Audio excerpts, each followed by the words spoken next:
Wherever I look is by no means a site, blog, platform, or whatever you want to call it, that is made to just give you another series of critics.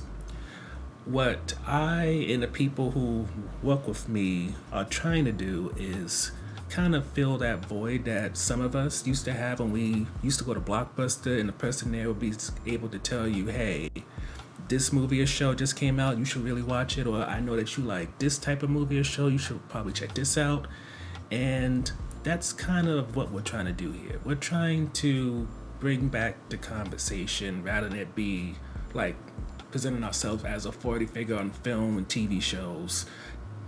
Because really, those people get this stuff for free. For the most part, we pay for what we watch. So when we say, hey, this is actually worth your time, we don't mean just your time in terms of hours, we mean time as in money as well. When it comes to our rating system, we pretty much work off the range of 60 to 100, similar to what you would get in the American school. If it's something that's 60 to 69, it's considered negative, a label that we use very sparingly, but it still gets used at least every few months.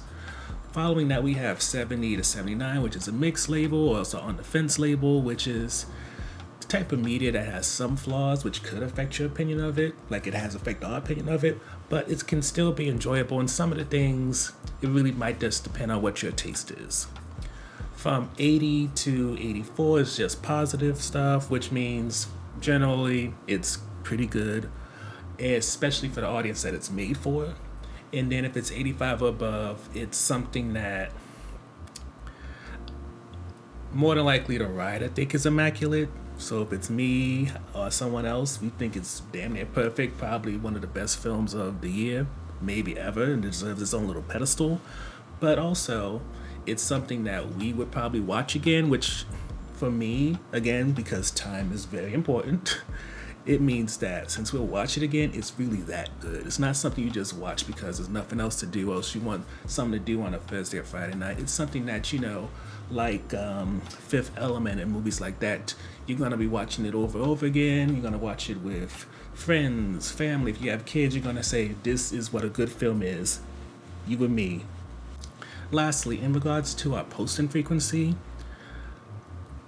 the aim is every season to cover at least 3 to 4 shows and hopefully cover one movie. Now, when it comes to movies, when it comes to shows, we're not necessarily chasing the biggest thing. You probably won't see Game of Thrones being covered on here. You may see a Marvel show like Sophie did for Moon Knight, but in general, I wouldn't say that's the aim here. More so when it comes to shows, it'll be something like The Cleaning Lady, which we covered. Yes, we'll cover some popular like Yellow Jackets, but when we started Yellow Jackets, that was before it blew up, so, every now and then we may end up covering something that becomes very mainstream.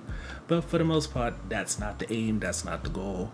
When it comes to movies, more than likely it's going to be video on demand releases or indie films. It's not going to be like Star Wars or something like that. Again, the idea here is we try to watch and showcase and talk about stuff that isn't already like water cooler conversation. And as some of the comments on the page shown, there aren't a lot of people talking about some of the things that we watch, and the whole point of Wherever I Look is conversation about films, TV, and all that. So in order to keep that up, we watch, we cover, we go back and forth in conversation about all the stuff that we actually care about.